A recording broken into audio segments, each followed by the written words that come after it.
Well, it was reported this week that my favorite dirt sheet writer and yours, Mr. Sean Ross Sapp over at Fightful Select, had broken the news that CM Punk had reached out to Tony Khan and advised that he is ready to come back to work. Not only ready to come back to work, but willing to work with whoever the fuck you put in front of him. He'll work with the Young Bucks. He'll maybe punch him in the eye again, but he'll work with him, you know. He'll work with Kenny Omega. He won't bite Kenny Omega. That was a steal. Ace isn't here anymore. I won't bite the guy. I'll work with him. Chris Jericho, call me a cancer all you want. I'll work with the guy. Fuck it. Let's fucking make some money here. Of course, there's the MJF rematch on the table still, which is what they were building to before Punk got hurt and, you know, burned the whole company down around him in a press conference. So by all accounts, CM Punk is on his way back in. It was even further reported that it looks like the Chicago show in June. AEW is going to be doing a show in Chicago. I think, is this to promote the Forbidden Door event? No, because Forbidden Door is in Canada. But there is a show in June in Chicago, and that is what it's penciled in to be, so to speak, as the dirt sheets say, for CM Punk to make his return to AEW.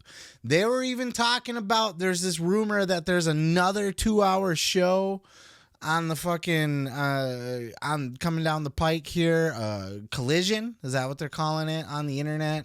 A Saturday night show, 8 to 10, 2 hours, and this is going to be the CM Punk show, apparently. You know, they created this whole show just for him to be on a separate brand or a separate fucking day, a separate show where nobody has to work with him or deal with him. It's the CM Punk show. CM Punk and friends on one show, the Young Bucks and friends on another show. Perhaps that's the way that they go. I hope not. I think Tony Khan will be far overbooked. I think nobody watches Rampage as it is. Add another 2-hour show and put all your top stars on there and expect people to watch it. I don't know. You have a hard time getting over 1 million on Dynamite.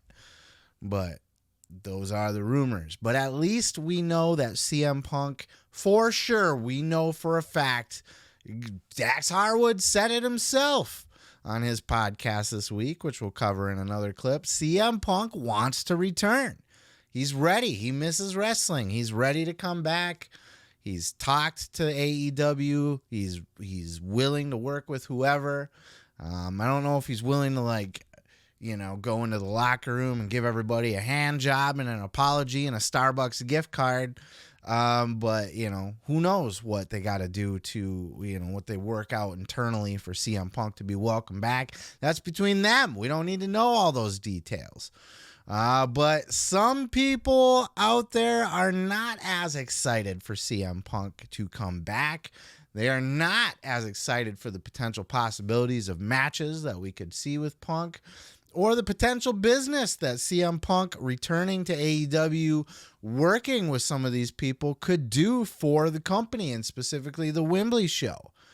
And, of course, one of those people, one of the most outspoken people, not just about CM Punk, about wrestling in general, one of our favorite opinionated motherfuckers on the internet, Mr. Eric Bischoff, was not shy about chiming in and giving his thoughts on a possible CM Punk return. This was from his Strictly Business podcast with John Alba. Check out this clip. CM Punk, who has not been seen on AEW television since the all-out incident, brawl-out as dubbed by some. It sounds, according to several reports, including from our friend Sean Ross Sapp, that he may be back in the fold here in AEW in the very near future. According to Fightful, he has informed those around him that they're targeting the June 21st episode of AEW Dynamite, which will come to us from Chicago for his impending return. A polarizing figure in his own right, someone you've chimed in quite a bit on. Your initial reaction to these reports that seem to be gaining quite a bit of traction here? Don't give a fuck. Straight up. Straight up. Who cares? This is just such drama for the sake of drama. You know, it's a good thing that this drama is actually taking place because there's nothing worthwhile watching AEW for. It is what it is. And if you're a fan of AEW, God bless you. Go with God. Enjoy the product. But it's flat. It's boring.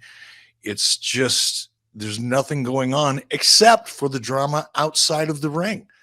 If Tony Khan had the ability to somehow manufacture a fraction, a small fraction, an infinitesimal amount of the drama that's taking place outside his company and figure out a way to integrate it inside of his television product, it would be another situation, but it's not.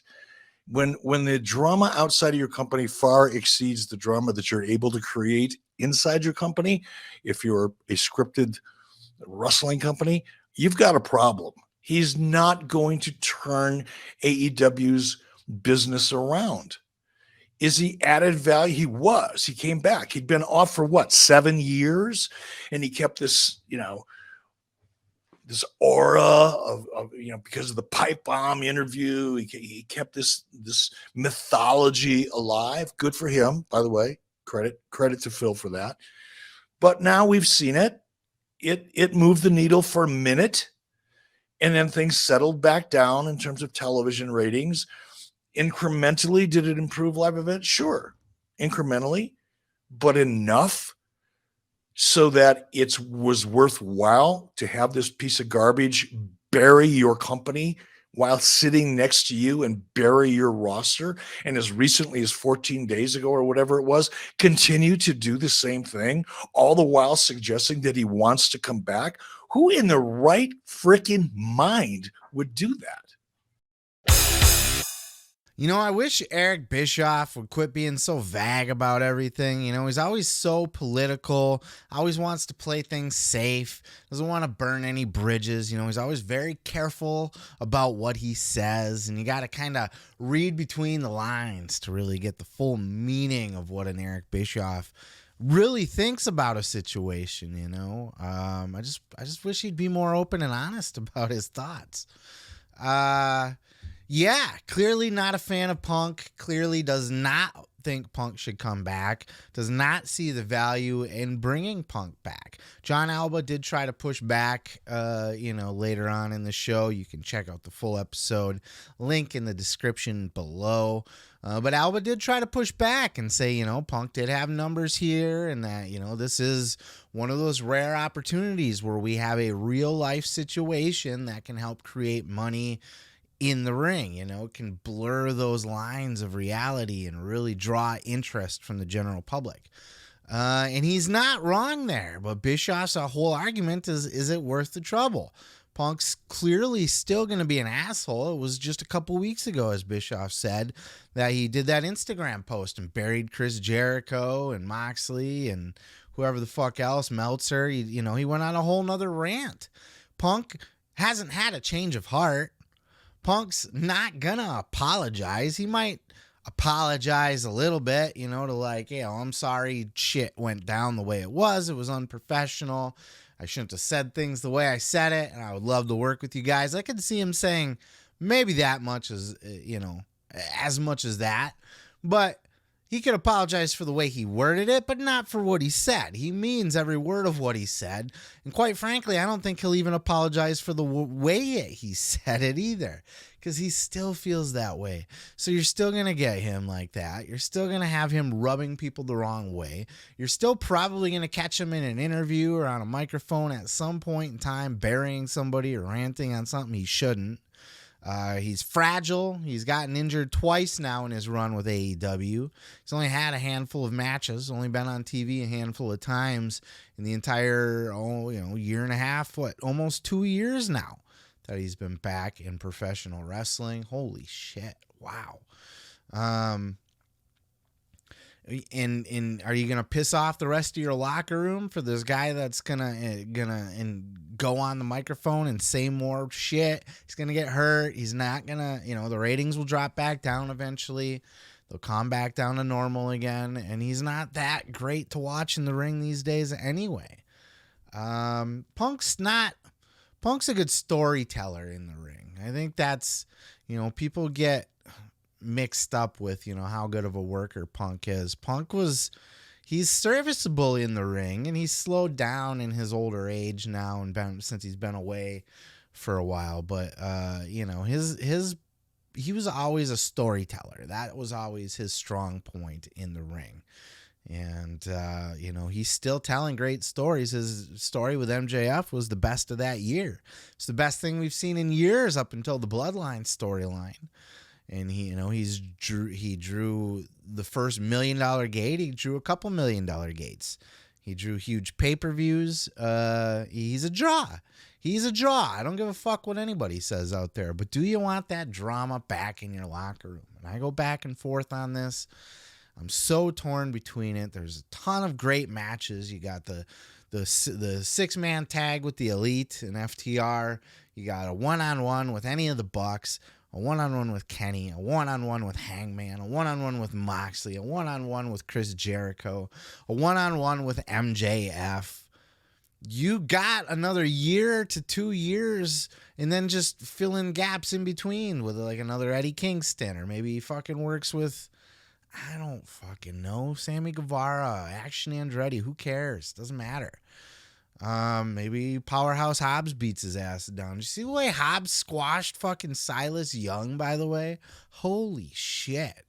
Hobbs better appreciate that. I'm sure he does. I shouldn't say it like that, but Silas Young is a fucking vet, a well-respected vet. And for him to just allow himself to get squashed like that was a pretty cool thing for Silas to do to help get Hobbs over. But I digress. Have him do that with Punk. There's things you can do. You can get a lot of good use out of Punk, and especially if he's going to have a second show now, and they're really going to just start. First of all, AEW does not need a second show. I didn't do a whole separate segment on this quite yet because it's just kind of rumors right now. It hasn't been announced or confirmed, and I'll save that for when it actually is. But in general, AEW does not need another show. They have the talent roster big enough for another show, but nobody watches Dark. Nobody watches Elevation. Dark Elevation, Dark and Elevation, whatever the fuck they are. Nobody watches Rampage. And you can't even get 1 million to watch Dynamite. So do we need another 2-hour show on a Saturday night from 8 to 10? Well, if it's CM Punk's show, you might get the viewers, and you'll see what kind of viewership Punk draws all on his own. If it is the CM Punk show, you got the Elite on one show, you got Punk on another. I don't know if it'll be a brand split, or maybe you'll just kind of keep the rotation, separate crews. And, maybe Punk does show up on Dynamite, but then the Elite's on fucking Collision that night or something, instead of both being in the same locker room. First of all, if you're to the point where you got to book wrestlers in separate locker rooms, you got to get rid of somebody or you got to squash it. You can't run a company where guys can't work around each other and you try to tiptoe around it and walk on eggshells. It's not going to work. Lots of money to be made with CM Punk. I really think there is. As long as he stays healthy. I just listed off fucking 6, 8, 10 guys he could work with. Easily fill 2 years of programming. Hopefully he can stay healthy. He doesn't have to be on every show. And, so he's definitely, when he comes back, it's going to pop a rating. He's going to pop Wembley's ticket sales for sure. And he's 100% coming back, by the way. This is not up for debate anymore. This is pretty much a guarantee, 100% no, but we're looking at an 85-90 at this point. Punk's coming back. They would not have done Wembley Stadium. They wouldn't have announced Wembley Stadium if they didn't already have plans in place for CM Punk to come back. They probably finalized whatever deal that they had. By they, I mean Tony and Punk probably finalized whatever deal that they had to pound out, and then that's when the Wembley Stadium was announced. That was probably already booked, but they were waiting to maybe confirm it when they knew that they were going to be able to have the biggest show possible. And we'll talk more about that later too. But just to wrap this up here, to Punk or not to Punk, Punk is coming back. So I guess it's not up for debate anymore. But what do you do with him then? You know, does he get his own show? I don't think AEW needs it. I think it's a waste of TV time. I think, they're going to get more money and stuff, but who's going to watch it? That's my concern, even if it is the Punk show. And is it going to stir up more trouble in your locker room? And is he going to bury the company more publicly, or guys in your company more publicly? You can't say he won't, because as Eric Bischoff pointed out, it was just a couple weeks ago, Punk did his little Instagram post. That's what triggered Moxley to do his reply on Renee's shit. And everybody to just, he's continuing, he's not going to change. He's continuing to burn everything down around him because he's CM Punk and he's fucking outspoken. He's going to say what's on his mind. And he's not going to give a shit who he pisses off or what the consequences are. And that's part of his charm, and that's also why he's so hated and divisive. So we shall see. I'm going to put my money down and say Punk's coming back at this point. All signs point that way. I trust Sean Ross Sapp. He doesn't get bad information. Wembley was announced.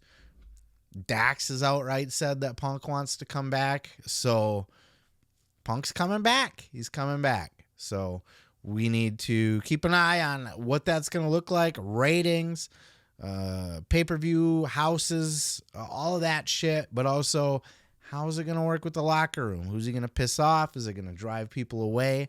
And by the way, before I wrap this up, Meltzer's out there saying ridiculous shit like Punk and FTR are trying to push the Young Bucks and Kenny out of the company, and they're gaslighting him and stuff. You see that there was a tweet that somebody was gaslighting, and then Brandon fucking Cutlet commented on it, and then he quickly deleted it.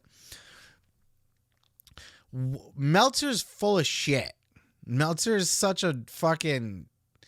Meltzer's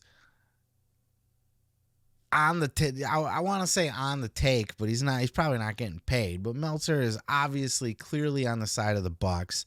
Clearly, that's where he's getting his information from, and he fills in the gaps with his own opinions and his own assumptions on everything. Disregard all of that. Take anything you hear from him with a grain of salt. Is it possible they are? Sure, but I highly doubt it, man. They want to come back. They want to work. They want people to shut the fuck up and let's wrestle. Let me tell you something, brother. You can check out full episodes each and every Sunday right here on this channel, dude. Don't forget to like, don't forget to subscribe, and don't forget to take your vitamins and say your prayers, brother.